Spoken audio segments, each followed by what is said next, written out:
रातिरे शोइबा पूर्वरु स्त्री निश्चय करंतु एही एकोटी काम स्त्री केबे भी धोखा देबेनी। नमस्कार बंधुगण, वास्तुशास्त्र रे बहुत गुड़िक नियम रही एवं यही सब नियम आम धर्मग्रंथ मध्य कहती। आम देश में महिला मानकु घरर लक्ष्मी बोली कह जाए। से मानकर सम्मान करने उचित एवं घरर समस्त दायित्व महिला मानक हाथ में रही थाए एवं मान्यता रही कि जो घरे महिला मानक सम्मान होता है से घरे माता लक्ष्मी बास करती नहीं एवं से घरे सर्वदा धनर अभाव देखा जाए। महिला मानक द्वारा होइथिबा छोट छोट काम पूरा परिवार उपरे प्रभाव पकाई थाए। आज आम वास्तुशास्त्र अनुसार राति शोइबा पूर्व कौन सब करने उचित तार नियम आम आज आलोचना करूँ। तेबे आसतु जाणीनेबा।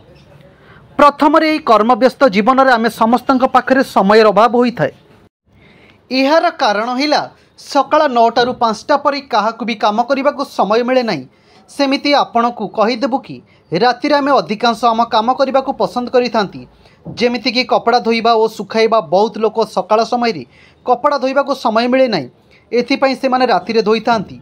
बहुत लोग यही कार्य कला बेले भूल कर बसंती, जार कारण तांका कपड़ार साहाय्य अनेक घरे नकारात्मक ऊर्जा प्रवेश करिथाए। द्वितीय हेउची राति शोइबा पूर्व अईंठा बासन को सफा सुतरा करने आवश्यक अटे। अईंठा बासन रहिबा द्वारा घरे नकारात्मक ऊर्जा स्थापन होता है। तेणु शोइबा पूर्व सर्वदा अईंठा बासन को माजी रखिबा एवं यापरि सकारात्मक वातावरण होता है एवं मन शुद्ध रहे और माता लक्ष्मी मध्य खुशी हुअंती। तृतीय प्रायतः लोक मैंने शोइबा पूर्व निज शज्या निकट में जोता और चपल रखी शोइथांती, किंतु वास्तुशास्त्र अनुଯାयी जोता एवं चपल को केबे बिछଣା किंबा आपणक मुंड पाखरे रखिबा उचित नुहे। यह जीवन में नकारात्मक शक्ति आनी थाए। चतुर्थ होउची झाड़ू को घरे रखिबा पई एमिति एक जगह रहिबा दरकार जेउठारे बाहर व्यक्तिर नजर न पड़िबो। झाड़ू को सर्वदा सुवाईकी रखिबा उचित।